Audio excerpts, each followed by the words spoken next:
None of us are above needing professional partners. Other people who have a clear mind, who are not as emotionally tied, can help you. Why not take advantage of this professional? It's going to take us further down the line. Where do we get our people to understand that we end up costing ourselves more by not aligning ourselves with the right relationship? Getting into the room, in these business rooms, in these procurement rooms, etc., you start to see business for what it really is. And you notice you have to have a team. They don't want to talk to a one-man band, ever. They'll laugh you out of the room if you're a one-man person. That right there, I mean, if more of our people, again, that's why I'm so big on getting in the room. I need to maybe trademark that. Get in the room, because once you see it, and you don't have to say a word, you can attend for free, and you'll start seeing, yeah, okay, that's why I need my accountant. That's why I need this, that, and the third. And it makes us work together so much easier, because you're building capacity for what you can't do, so you can maintain the vision as a CEO and put better people next to you, do a personal SWOT, and whatever I'm weak at, come on, I got to find somebody who's strong. And you can have that dialogue. Hey, listen, here's the opportunity. Here's what I see going forward. How can you help me and us get there?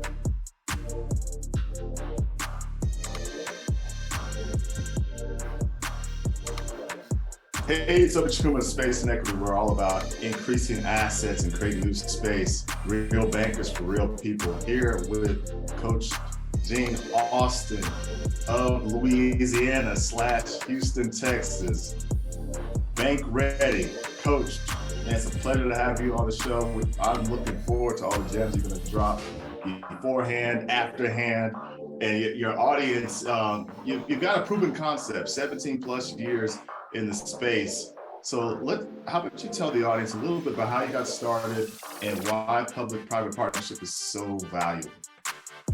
Got started, actually got laid off at Baylor College of Medicine. This was 2002-ish, working there in cancer research. And I've been in real estate since I was a kid, right? But moved into the medical space, was a paramedic, long story short, got into cancer research, and I was loving it. And a lot of the physicians there were my clients, if you will, and we were flipping houses part-time. So I loved that space, had a good time with it. That schedule was like a 7 to 3 schedule. I could do my real estate in the afternoon. On the weekends, I was good. Well, they ended up restructuring the department. We got laid off. For a week, I was depressed. I left the house because I got to keep a thing going. I said, okay, what is the one thing I do know that, look, I'm going to do this thing full time? And got into it more, started flipping houses more, made a real-time deal. And that's where my first real estate company came. And we took that into, the 08-09 crisis. That was crazy because we had to fire sale everything off. What I knew now would have kept those properties, but that's another conversation. But we took that into the green commercial space, started developing in that area, was able to get a very nice contract in the South Dallas area in that infrastructure that's being built out there, and moved that into a space, exited there. And the coaching consulting, if you will, I'm saying more consulting because again, this is way prior to any kind of Facebook or Instagram, even this. Other colleagues of mine were saying, hey, can you help me with this? I like what you're doing in your company. Can you help me with this? Can you help me with that? Blah, blah, blah. And that turned into about 6 or 7 clients that I'm like, y'all pay really good for the stuff that I know naturally, right? And it helped me to hone my skills. And that's where the Austin Business Coaching came in. We kind of flipped around between Austin Business Consulting, coaching, but coaching was a good term at the time, and we ran with it. Why is public and private partnerships important? That's, for me, my perspective, and a ton of people that I'm around. Entrepreneurship can be very difficult to go at it by yourself. You've got to be able to find your niche and competitive advantage of how you can offer value to another developer or another company, either in your same space or who has margin and the ability to bring you on as a diversified supplier, right? To give them that service, offer them a service, and they'll pay you for it. And there is a whole genre of business that's been going on for ages now, and they're getting better even with that public and private minority supplier partnership with larger firms, smaller firms, to offer your goods and services, and it gets you into the marketplace so much faster. So that's really why I love it, because it's what's got us where we are now. Absolutely. You guys have mastered getting into the room. You have built those relationships. It's such a pet peeve of mine that I've made it our closing moniker, come correct so they can't stop you. And what we mean by that is, if you need the proper paperwork, get the proper paperwork. If you need to, don't put the investment property in your personal name. There's so much liability tied with that. Tie that to an entity. Create a trust. I was watching Coach Vice TV. They were talking about, the Geechees in South Carolina. This was a group of slaves that maintain a good component of their African culture just by circumstance. A lot of people stayed in the same place. They weren't. So language, customs were all maintained, but also right after slavery, what is now Hilton Head, South Carolina, was purchased by a lot of former slaves. And then that real estate went down to generation to generation. Well, as you can imagine, real estate developers seize such opportunities. And I learned a new term called inheritance ownership. So what they'll do is, Coach Austin's family didn't put a will together. Of course, you guys wouldn't do this, but let's say your family owns 100 acres in South Carolina, former Hilton Head. Now developers want the timber. They want to put hotels there. Your brother is in California. Your cousin is in New York. Your auntie is in Chicago. You're still in South Carolina, so you care about the land. You live on the land. They don't. They reach out to auntie in Chicago. They reach out to the cousin, and they buy off pieces of the land. Yeah. And now they can force the sale, and all of a sudden, you're kicked off that 100 acres of land that you guys have owned since 1867. Yeah. Because we didn't come correct with the paper. Now, are you taking advantage of people's knowledge and not? Yes. However, we can seek the knowledge. So tell us how you guys go about making sure when you get in the room, you're going to have the right credentials. So therefore, you can't be stopped. I didn't come to this realization until probably 4 years ago, that our communities, especially Black and brown communities, minority communities especially, didn't know to get in the room, what that even meant. I knew there wasn't a lot of us there because I would attend the Chamber of Commerce meetings, Black Chamber, Hispanic Chamber, LGBTQ plus chambers, different organizations, Minority Business Development Agency, procurement forums, And I'm seeing how this works. So I'm getting the tenor of who does what, how I fall in. And I've learned over time not to fight the system. Got that in college back, till now. Don't fight the system, find out where your role is in the system. And our ignorance to that is what's killing a lot of people. So when I was around more people that didn't look like me, and then the tide turned where, okay, now I can help my people more. And I love it. But when I'm putting them in the room with me, their eyes are like this, and like, wait, hold on, this is how this works? And they're just dumbfounded because they don't teach you this in any school, really. This is on the boots on the ground, real world experiences. So I'm noticing, and I'm very, when I talk about market research and market study, I really try to study and I watch people a lot. And I try to understand how I can make sure that I'm always top of my game to influence my clients in a positive way. And I'm like, okay, if our people don't know this is where they need to be, I see why we're struggling so much. I see why the SBA is having such a hard time talking to Black and brown people. They're working with Black Greeks now. So there's so many things that are trying to come to, how can I be a bridge to bring them to the solution instead of us whining about the solution isn't here? Let's just make it happen. That's a perfect problem solution, right? Yeah. And that's what's helped me to master being in the room, because I'm never going to get out of the room. I need to be in the room more. I'm very strategic about going to as many, I don't even call them masterminds, these conventions and conferences. But now I'm very conscious to, hey, y'all, I need you to get in here because I can show you better than I can tell you, number one.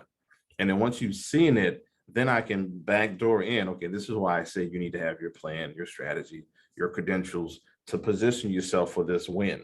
Because if you don't have these 4 things, I don't care how good you are, they won't see you, and you can't partner with the people with the checks.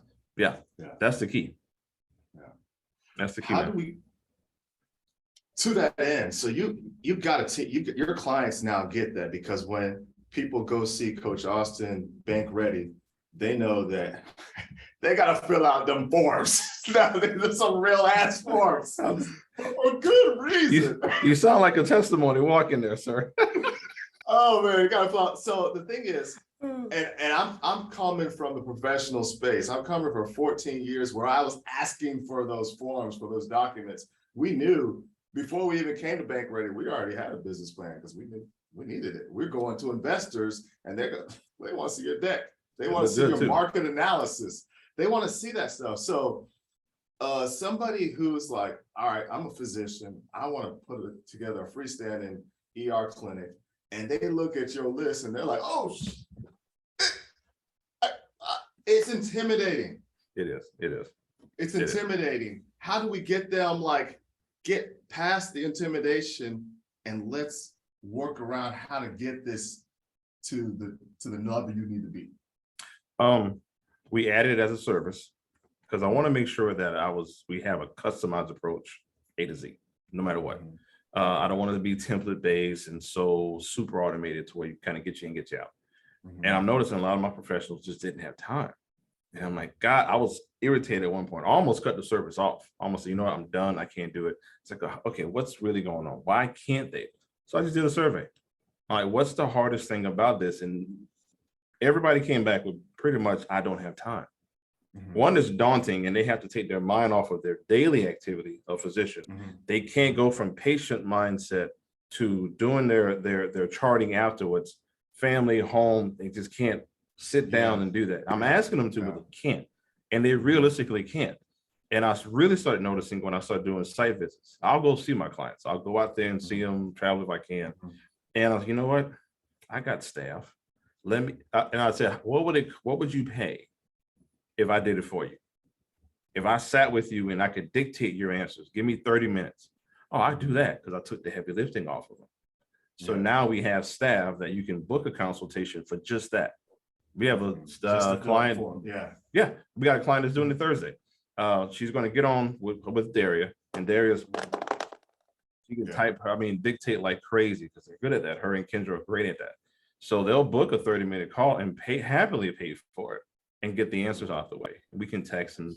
So I'm trying to take the heavy lifting off so that, not that there's no excuses. It's just that I want to make sure that they're successful because they see why. They just don't have the capacity to do it. So now we've even crossed that hurdle, but it took some time, man. Again, problem, solution. Got to come up with a solution. Absolutely. So what you're also saying is that people will pay for what they value. So they can see the finish, they'll pay for what they value. And a learning lesson is folks who aren't willing to pay for it, it's a sign to me that you ain't gonna value what I bring to the table, and it's time to move on to the next potential. I'm gonna add another layer to that if I can. What I've learned, and it has helped me to weed out a ton of clients who, and for all those who are watching, you can weed out a lot of low-hanging fruit of people who will waste your time. We have a onboarding questionnaire, very simple, but if you can't fill out those simple questions, but the way you answer those questions tells me a lot, a whole lot. And if you want to invest in that little bit to just get you going, the mindset, you're not ready for business, period. Because we got to fill applications. You're a banker. There's always applications to fill out. We help you with this because it is pretty daunting. I totally get it. But if you're not mentally ready to just do that part, that tells me right there, one, you don't see the value. You'll never see the value until one day maybe you have to want it bad enough. But if that's your hurdle to success, it's best to not even get into it. And I've cut a lot of people off, denied a lot of applications for that reason alone. Yeah. That reason alone. You know, the one thing that, and we'll move on to the next question, but there's so many, we can dive further. If you're in business to make money. So what I've never understood is a business that doesn't make financials. How do you not know how to, do you know how your cash register rings? What causes people to pay you? And then once you do that, that's just top line revenue. What are my expenses? What do I need to make to actually turn a profit? If you don't want to know that, or if you don't know that, why are we even here? It's a hobby instead of a business. That's the point. So there's a lot of hobby folks out there, and they want to consume your time. How do we love our people and tell them, you've got a hobby? When you're ready to have a business, come holler at me. But since you have a hobby, I can tell you this, this, and this about your hobby and how to transition to a business. How do we divide our time and not disrespect our people? Because a lot of it is they feel disrespected by the outside community. I have levels of access to where I'll have those hobbyists, if you will, the enthusiasts who want to become entrepreneurs, because we do have entrepreneurship training. So we train you to be an entrepreneur, from hobbies to that. If you go through our classes, it's not a course, but it'll be a class, homework, a month and a half later, class, homework. Those that come through and they will start to see, I think that's what we can really love on in the right way. Teach them the A through Z's, low level, this is what it's going to take. Here's where you are. And you'll see them on Zoom kind of nodding their heads. And, so I'll kind of see that they'll agree where they are. And I applaud them for where they are. And then I bring them through, okay, this is where you are. This is what traditional business looks like. And this is where you need to be to go from here to there.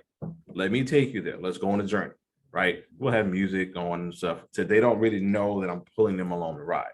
And at the end, they'll know, okay, NAICS code, this, that, and the third, why you need a business plan and who needs to see it and why they need to see it. I'll have a CPA on, I'll have my attorney on, I'll have somebody in the contract space, something, and they'll edify and even compliment why those things need to be. So when they get into business, this is what your attorney's going to need to know. This is what your accountant's going to need to know. Everything you said about the numbers, and they'll see why they need it and who they have to deal with. I didn't tell them.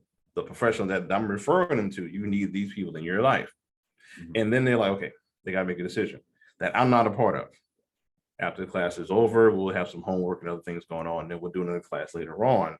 And I'll always find like 50% will show up to the next class. The other 50% won't show up at all. They just won't, because they're okay being a hobbyist until the time comes, like, you know what, I need to take it a touch more serious to take it to that next level.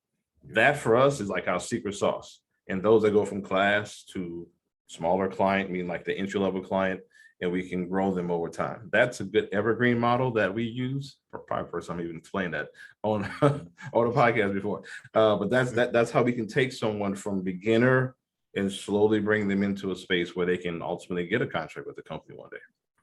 Yeah,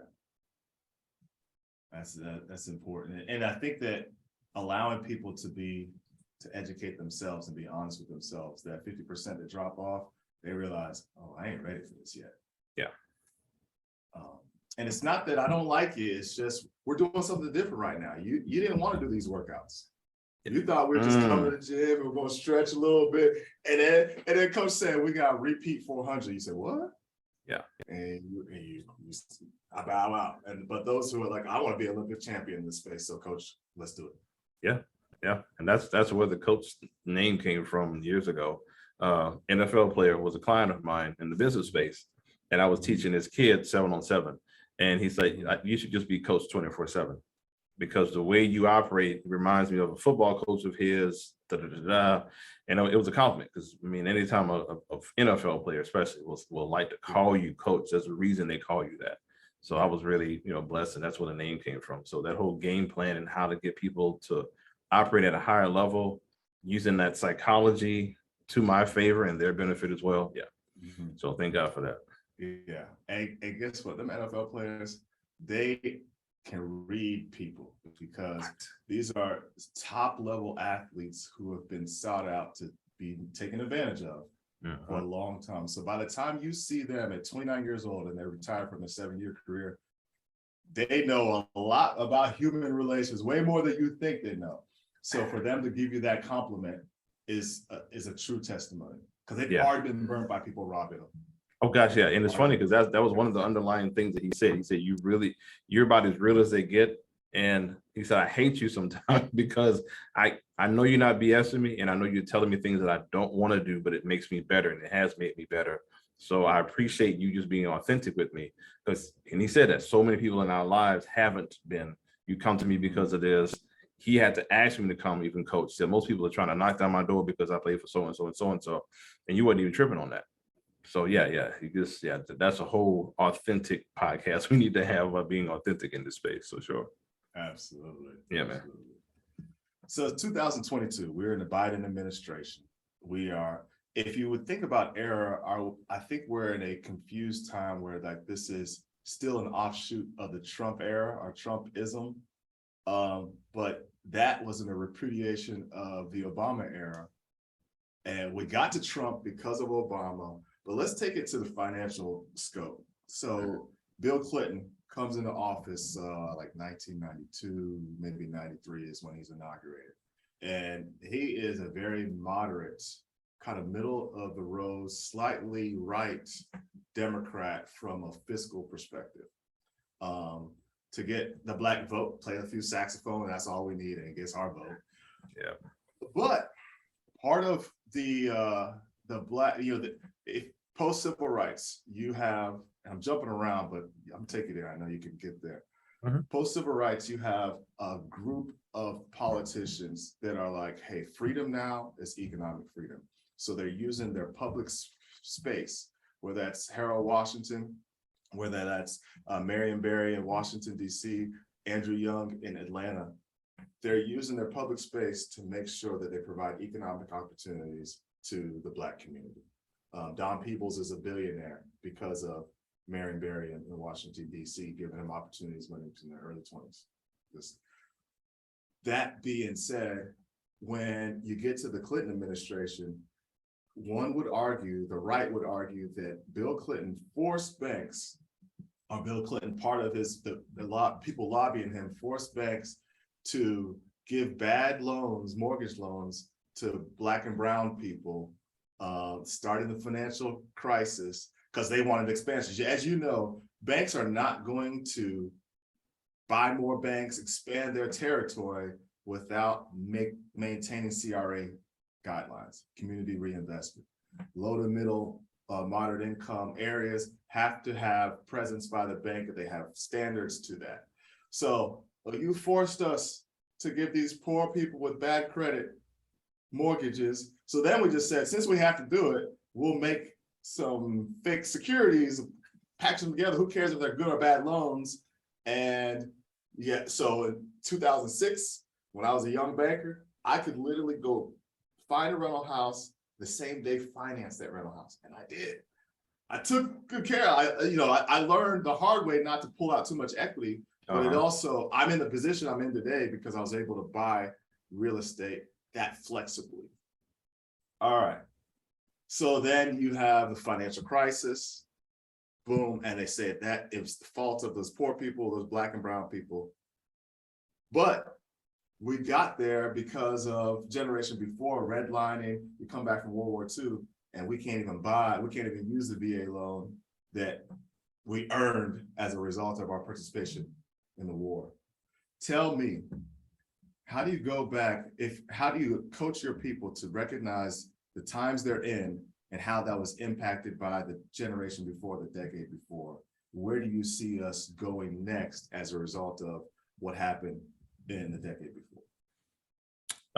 Thank God for Dodd-Frank, of course, to put a serious Band-Aid, concrete wall, cement fence, if you will, over that mess that was going on. You benefited though. I benefited. A few of us did benefit, and we used the loan properly. Yeah. Those arms killed a lot of people. Yes. If you can afford a house, didn't mean you need to buy one at that over leveraged state of affairs. So now I definitely teach people. Others around me teach people, and I have lenders, consultants that help me teach them the right way to leverage debt, period. We have to make sure we're getting the right debt at the right time for the right things, et cetera, et cetera. And we've had these conversations offline, right? But for most of the clients, I try to catch them early, because a lot of this strategy isn't taught at all. And even the best of us can get caught with the wrong equation, Mhm. platform of debt or smorgasbord of debt that doesn't work Yeah. for us. Mhm. So for me, again, bank ready and making sure that in the planning phase, the strategy is how much money, what type of money, and how do we structure that debt sequence to help you get from here to here. That's it.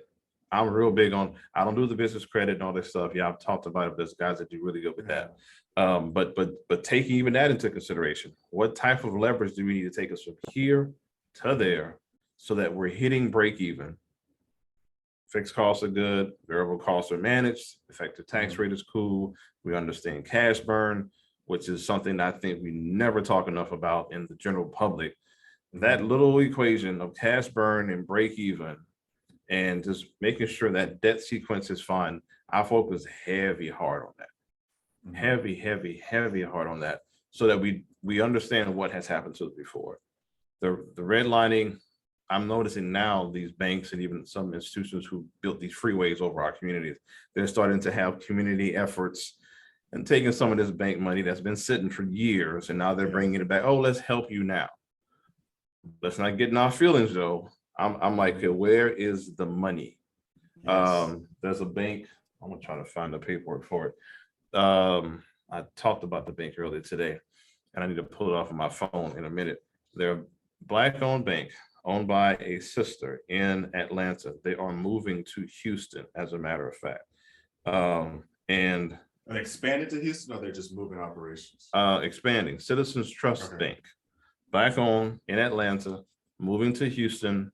They've got a sales staff here now. I met one of their regional vice presidents when they came down here about a month ago. They're wanting to partner with us in Bank Ready. So noticing that we've got CDFIs, we've got those banks, you've got Regions and Truist and other banks that are favorable to us in the minority community. Having those credentials for our businesses and understanding the personal side of things and attacking the right banks that have our best interests at heart. Mhm. Understanding how to play the game too. But if we can make sure, I make sure our clients stay in that space. You can go to Chase, B of A, those guys, if they have a product for you, but I'm making that second, third tier. Seriously, I don't even want people to look at top 5 banks at all. I need them to earn our business. Let's go to the local bank because small banks are just great. Go to the local banks, go to the CDFIs, and make sure that those programs are used first and foremost before we do anything else. And make sure that we can build a relationship with those guys, because that's where I think we're going to take our businesses so much further, so much faster. We can do it in half a generation. I think right now, next 5 years in this recession, our businesses, we do what we're talking about and have that bank ready model and approach and everything else that we've discussed.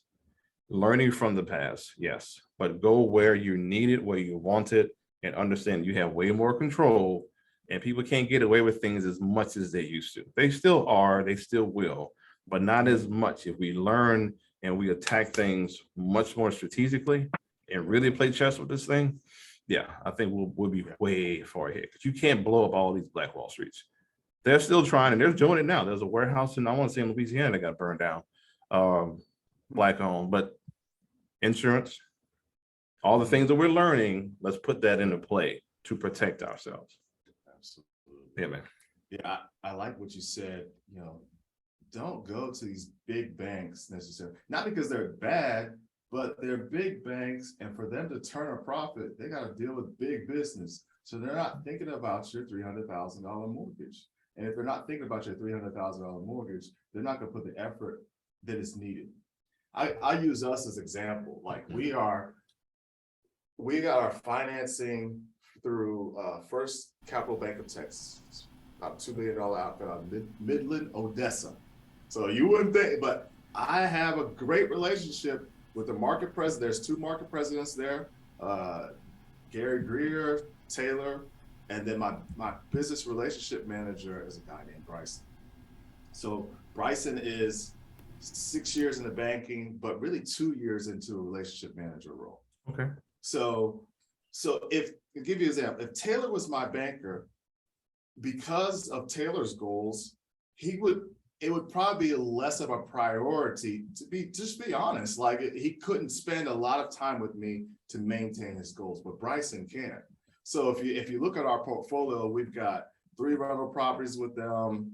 I don't know, roughly about $800,000 in debt on those 3 properties combined. And then we have our scooters franchise supplemented by the SBA. Well, they financed the land for us. The land cost us $500,000. That because of things that happened, decisions made, you know, we took some missteps on the SBA. We used the wrong partner, because it's not simply when you go to SBA 504 loan for the audience, for both of our audiences, you get approval by your bank, but the bank is feeling comfortable doing the transaction because there's some shortfall. In this case is our experience. So to mitigate the shortfall in our experience, the bank is only taking 50% of the debt risk. So the transaction costs 1.6 million, the 1.645. So the bank loan is 822,000. So December, they fully approve us. But because of the missteps, we don't get fully approved on the SBA 504 piece. That means the CDC partner, the Certified Development Corporation, which is a third-party institution that knows how to underwrite the SBA's transactions. Those guys, we finally picked the right partner, but they approved us in August. That meant we had this gap of time, 8 months, where we were flailing. And because of a relationship, we were flailing. As you know, Coach Austin, I took a bad working capital loan because we got the scooters thing, we've got the Come Correct consulting thing, we've got the field of the border. So we got a lot of that different activities. So I took a bad working capital that was separate and segmented. Cash burning way faster than I need to. All right. And this is an experienced banker. This is somebody who's wrote $100 million a month. This is why I'm so glad you're being open about this. Yeah. That's why you need professional partners, because when it's your shit, it's emotional. Like that, I'm not removed from being emotional. I know all the right moves when it's Coach Austin, but when it's mine, I'm like, we can get this done. We got to close this contract. Boom. So the reason I bring this up is that because we needed flexibility. You got my wife is a professional making well over 6 figures. Business partner is a professional making over 6 figures. I'm a professional. I was in corporate making 6 figures, but now I went full time into this. So those 6 figures is gone. So I sell a piece of property, capital event, put it in cash flow. Now I'm thinking like, oh gosh, I got this cash burn right here. Because I had a relationship, First Capital is like, all right, Obi, we know you need a bridge of time. We know you're going to get this approved because now you're working with a guy we know. He likes a credit package, but you need time. So they creatively said, all right, we'll let you leverage some, you got a lot of equity in your rental properties. We'll let you temporarily leverage some of your equity out of that to bridge, because now I'm paying these vendors, the soft costs and shit, they want they don't care about this, they want their money. So I'm paying, so they give me a bridge loan. So I can take a second on my rental properties and they feel comfortable because they're like, we're still below 70% loan to value on the properties. And as soon as you get the SBA loan, the 504, that has a piggyback loan, a 7A piggyback loan, with that piggyback loan, pay us off on this bridge loan. So they feel good. Do you think that would have happened at Chase? No. I can assure you it would not happen. Relationships. So when you go into these, when you invest in qualifying the bank and how they're going to support you, you help bridge some of these. So now I feel really great about the relationship because I knew that they understood. Now they took a calculated risk. Worst case scenario, they have to default on the, sorry, but we got to take these properties back that we can sell and not really lose money. Yeah. But they didn't have to do that. And at a large institution, they wouldn't have done that. So when you talk about relationship, this is what we're talking, like, none of us are above needing professional partners. Like I went to you for advice on this situation, not because I didn't, but other people who have a clear mind, who are not as emotionally tied, can help you. Why not take advantage of this professional? It's going to take us further down the line. You guys are writing grants for us for our field of the boardroom stuff. Not that we don't know how to do that, but it's about dividing the time and conquering and utilizing other resources. Yeah. Where do we get our people to understand that we end up costing ourselves more by not aligning ourselves with the right relationships? If I went to, I don't know where I would be if Chase was my bank in that scenario. Not anything against Chase, they just wouldn't care about such a small transaction. Oh yeah, sure. For them, 1.6 million is a small transaction. Yeah, and they're not built for that. They're not built to be an SBA lender like that. They don't have community relationships like that. They're starting to now have more community relationships. But yeah, that's why the SBA has certain lenders, and certain lenders aren't part of that program. Yeah, I'm so glad you went into that, because it helps people see even things I go through. Just because you know something doesn't mean you need to be doing it. You know, we're going to be helping you with that nonprofit startup, get those grants, et cetera, et cetera. Just because I can do it doesn't mean that my staff isn't going to be doing it. That's what they're good at. Suzanne is fantastic on the nonprofit piece. Her and Siobhan can knock those grants off, and they do the research. That's a whole day worth of work. So I think for us, to answer your question, this is why I'm going back to getting us in the room. Sometimes on social media, we knock college and talk about the student debt and all that. I think that's such a moot point. College teaches you how to deal with other people from so many different genres of life, period. You've got lecture and lab for a reason. And it's not just A&P, it's not just anatomy, physiology. You've got a lecture hall where you're being taught the knowledge, and you go into a lab setting where you put it into work, form and function. That translates over into your master's level classes, your clinicals at the end of a 4-year situation or whatever. Getting into the room, in these business rooms, in these procurement rooms, et cetera, you start to see business for what it really is. And you notice you have to have a team. They don't want to talk to a one-man band, ever. They'll laugh you out of the room if you're a one-man person. That right there, if more of our people, again, that's why I'm so big on getting in the room. I need to maybe trademark that. Get in the room, because once you see it, and you don't have to say a word, they don't force you, they don't make you join, none of that kind of stuff, unless you're part of National Sales Network, and they want membership, and the Chamber of Commerce needs membership, all right, whatever. But you can attend for free, and you'll start seeing, okay, that's why I need my accountant. That's why I need this, that, and the third. And it makes us work together so much easier, because you're building capacity for what you can't do, so you can maintain the vision as a CEO and put better people next to you, do a personal SWOT, and whatever I'm weak at, come on, I got to find somebody who's strong. And you can have that dialogue. Hey, listen, here's the opportunity. Here's what I see going forward. How can you help me and us get there? And a lot of people like just being where they need to be. They don't always have to be the visionary. 90% of the people, and I'm going to say 85 to 90% of people, as a study I read a long time ago, but it's still true now, and I see it popping up here and there, are either followers or support system people in their lane of expertise. They're not visionaries. They can't be visionaries. They like to be next to visionaries, CEOs, et cetera, right? They like to be next to founders and help them do what they do better. That's it. So if we get in the room more and be quiet and just be humble enough to see what's going on here and understand I've got to be there to grow my social media influencer brand, my marketing brand, whatever it is that you do, big business needs your help. That's why they're big business. A lot of small folks doing a lot of things to help them stay up. So yeah, man, I think that'll help our people so much more, because we're naturally creative. We're smarter than we think we are. And you'd be surprised how smarter, a lot of us that are not even in business like we need to be are still smarter than some of the people that have been in the room for years. Oh gosh. Look, I've come across all types of business owners. It does not take rocket science to be a business owner. No. Sometimes it's the right room or the right time, and those relationships, they rinse and repeat, because I'm comfortable. I know they're going to get done. I'm going to use my contractor on probably all 10 sites that we do in the DFW area. Why? Because I've seen his work. I like his work. I like the way he moves. Why would I use somebody else? I wanted to use somebody else. It didn't work out. And now so that's what happens why do they keep on getting the contract? Why do I see the same name? Because they're comfortable with that. They know how that transaction is going to go. That part right there. They're comfortable with them. And let's go back like a hair on that topic. And I see it here. I see it everywhere I go. They're comfortable with them because they've seen them consistently over and over and over. They gave them a little chance at first, and they built their book of business.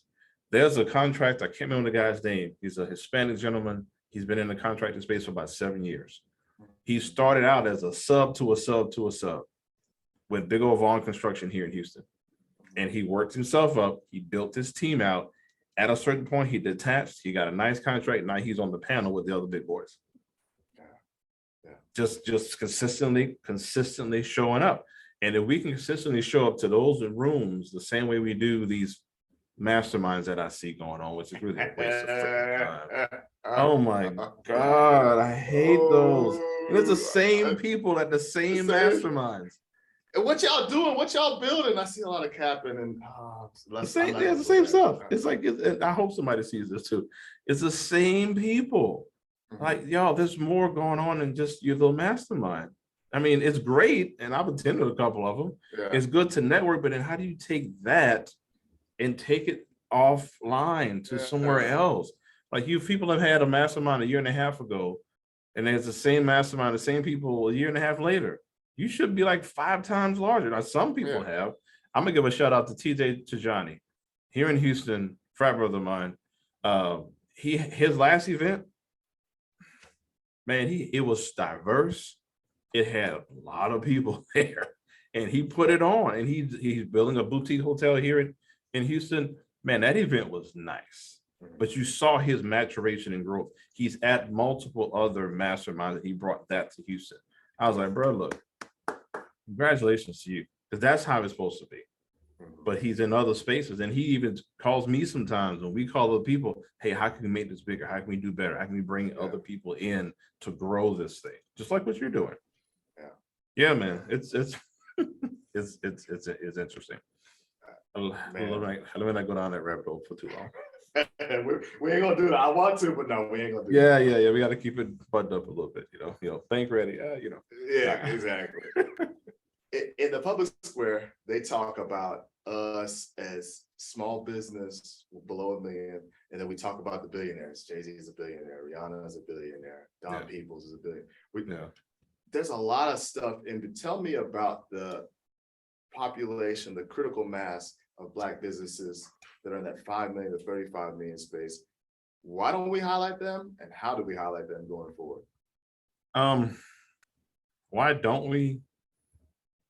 I don't know why we don't. I think it's not, you've got a clash of, say, us. We're like a little social media, but more traditional business than anything. And I'm so glad that we're able to meet. And those relationships are starting to spawn and grow well. But you've got the social media, podcasting, internet kind of fame, and the traditional business world is starting to kind of connect. You've got LinkedIn, IG, YouTube a little bit.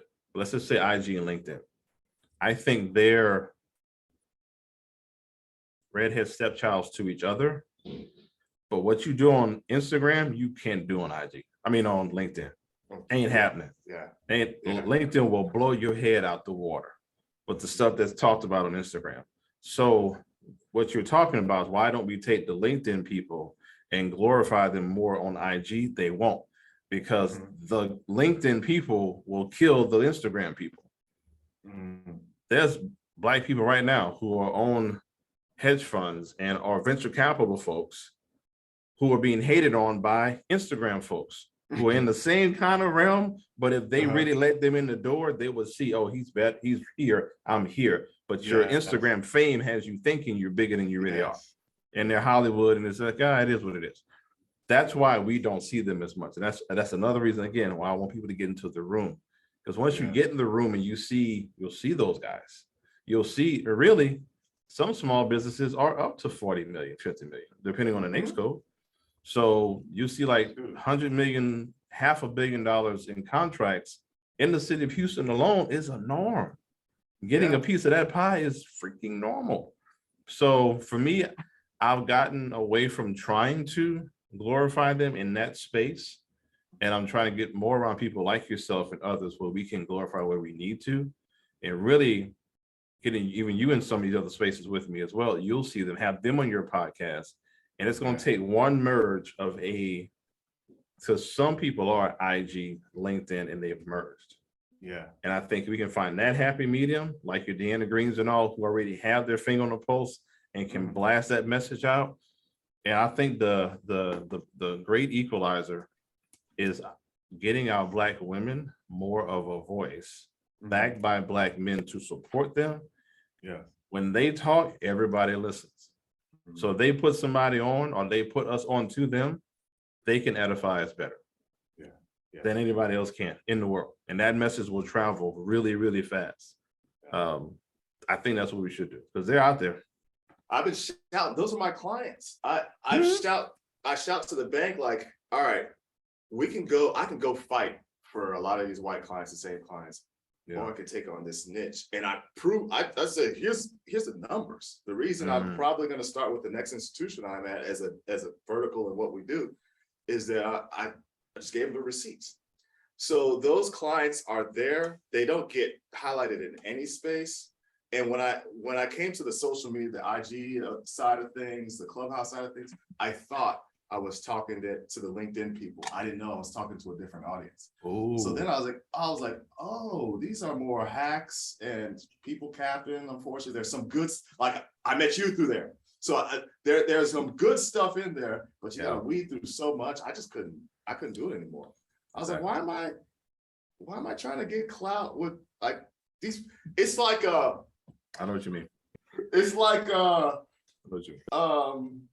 I can run circles really fast, circles around these people, and I'm trying to get validation from the person that needs my help.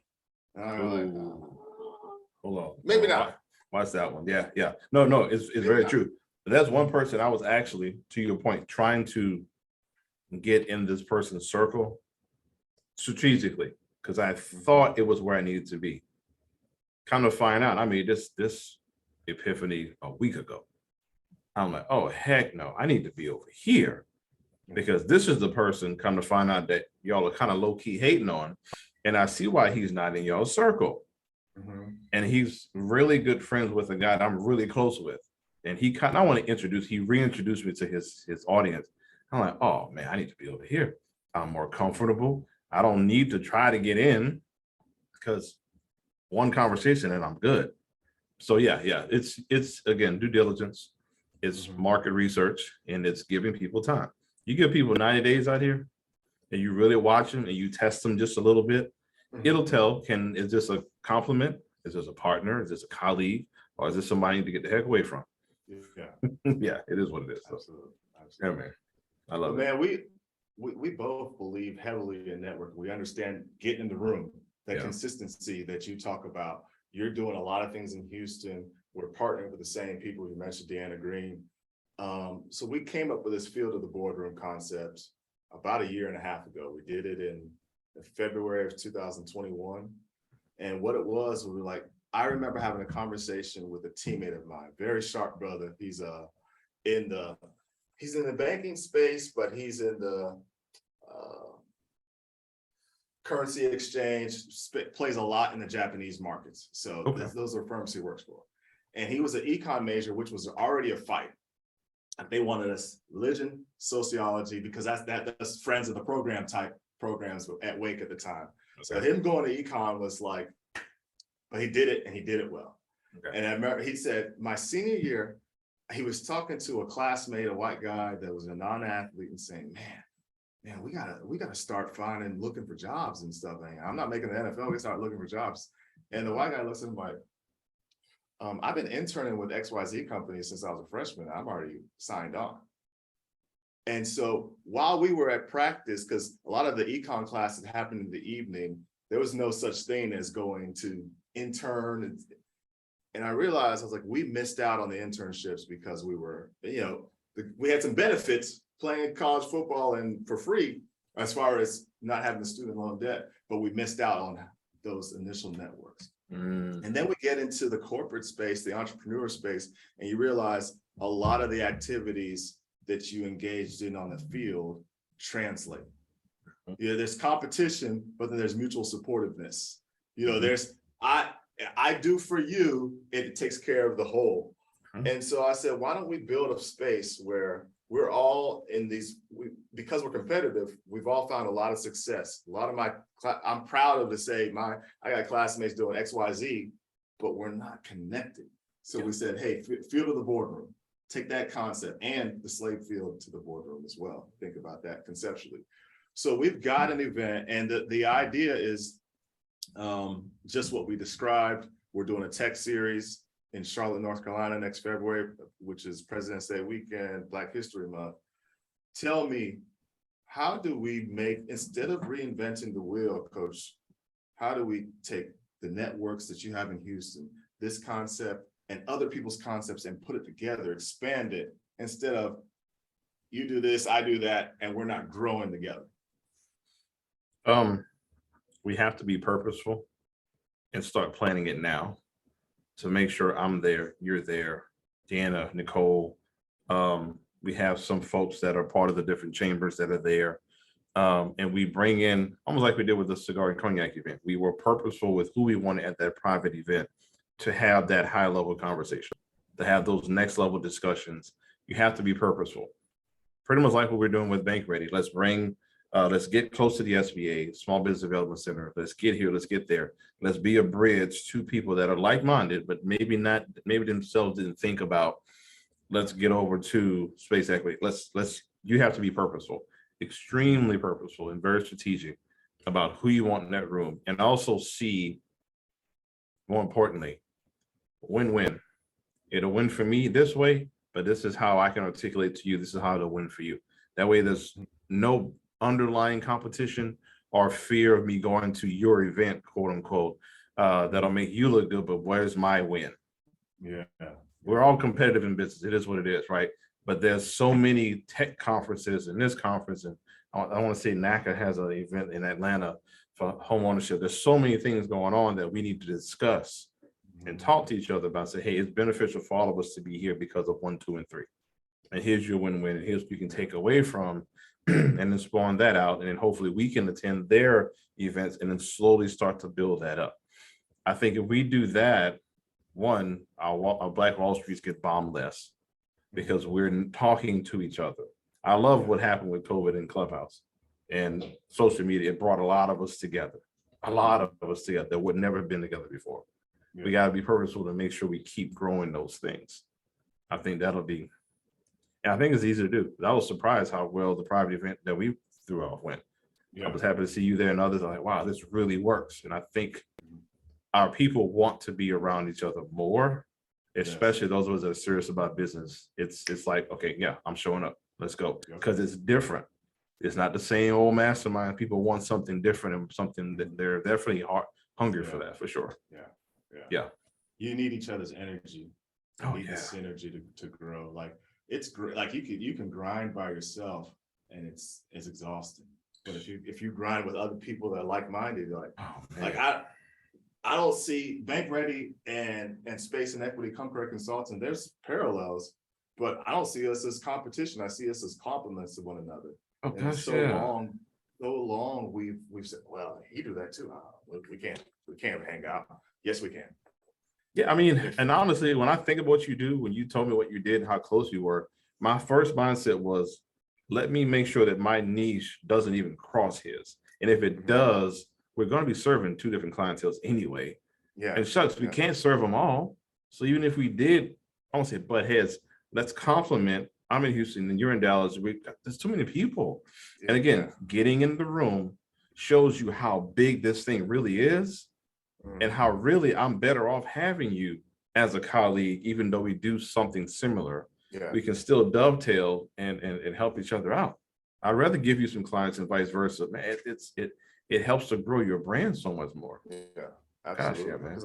Because at the end of the day, your team, you could really get in those board chamber of commerce meetings, those development meetings. And my team, we know how to get you that bank loan. Like, you could tell me your scenario and I could tell you if I get you approved or not. I feel confident, unless you're talking about oil and gas. I don't fuck with oil and gas. No, it's good because now that I don't want to mess with that blending part. That's why I try to partner with bankers Yeah. to help kind of edify what we do. But I don't want to do that part. I'll be honest. I do not. That part that you just said, I'll get you ready for that part and secured for that part. So now let me focus more on what I do best to help you in that area. Yeah. Oh gosh, yeah. I love So we always close with music on the Come Correct podcast. Hobie and Igwe, Megan Thee Stallion. Do they have the strength to carry the mantle of Houston music? Are they carrying the mantle of Houston music to the next generation? And Igwe is doing a great job. I think he is. Megan, she's carrying part of the culture. She reminds me of couple of folks that came up in our area, that 90s hip hop, late 80s, 90s, 2000s, all that. I think Megan is carrying some. I would give way more to Beyonce, Killer Coleon, some of that Travis Scott, those cats. Hip hop is getting really kind of watered down right now. We all kind of see it. Are they carrying it the best that they can? I'm not gonna knock Megan for nothing she's doing. I think she's doing a great job with her space. I just hope that they can go back into the 90s, 2000s and try to be more creative. Andre 3000 said something not too long ago about being a creative, and if he wasn't creating, he just didn't feel like he was alive, basically, just to paraphrase. So they're doing okay. They're doing okay. I mean, well, Megan's doing okay. Midway is doing great. I wish we had more of them. We need to have like 10 more of them. Yes. You know, because you had, we need much more of them, and hopefully we can get some raw hip hop coming back, man, because we need it. We need it. We need it back. Man, I appreciate your time. The knowledge is just, I can just give you a topic and boom, and sit back and just take in the information. So I appreciate that you prepare. That doesn't happen on accident. That because you are prepared, you're a researcher, you actually do the work to be a canon, if you will. And I appreciate that in our community. So thank you, man. How do people get in contact with Coach Austin? Best way to get in contact with Coach Austin, man, my digital card, coach10k.com, has multiple links on it. Instagram is Coach John Austin. thecoachaustin.com is our website. But that digital card is great, man, because there's all of our links, all of our digital links are there. And definitely, I'm on Instagram more often, but we've got a LinkedIn page we're pushing out. Twitter, I'm getting heavier on.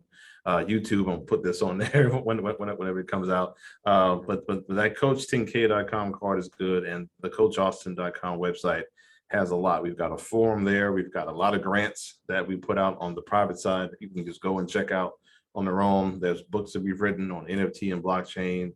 Mindset is one that we just rolled out, so all that's in our store. So there's a lot of good resources there, man. A lot. Definitely have people check it out.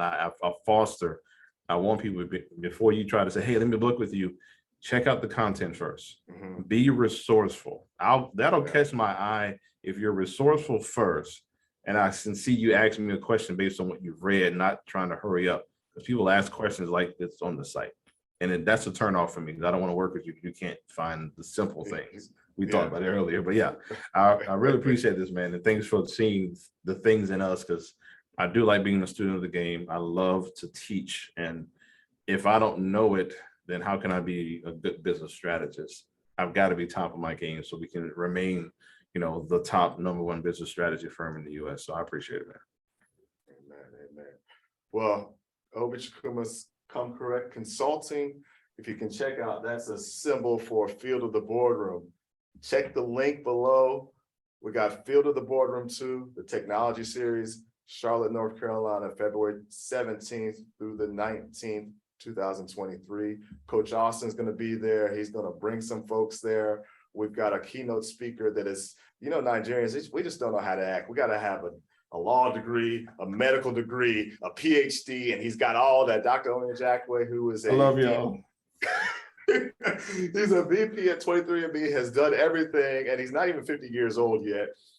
His brother Mecca the Don is going to provide us with some entertainment. It's going to do a concert. Mecca is also an attorney.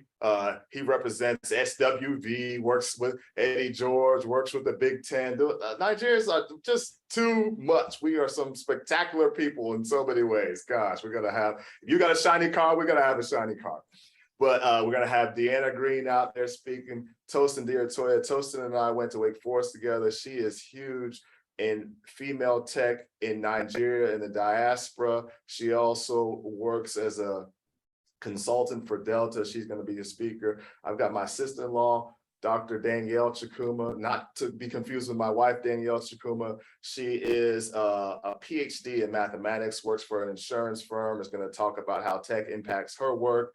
Her brother works at NASA. So we've got some brain power in the room. And then I got one of my former teammates, Ed Carbo Akorji. Ed Carbo is at Google. He's a senior consultant working in the driverless car space. Ed used to be the head of a yellow cab in Austin. He was a crazy football player and linebacker. I got crazy stories, and I'll leave that behind, but he's going to be joining us. So please come join us, and we're going to have some special guests as well. I think Coach Austin, we're going to get you on the mic when you're out there, but you can check us out at Obi_empowers on Instagram. Check us out at LinkedIn, both at Space Equity Corp and Obi Chikuma. Our YouTube page, Come Correct Podcast. If you type in Space and Equity, type in Chikuma, our YouTube also shows up. When you come correct, they can't stop you. Coach, appreciate you, man. Have a good one. No problem, brother. Anytime. You too, man. All right. Thanks.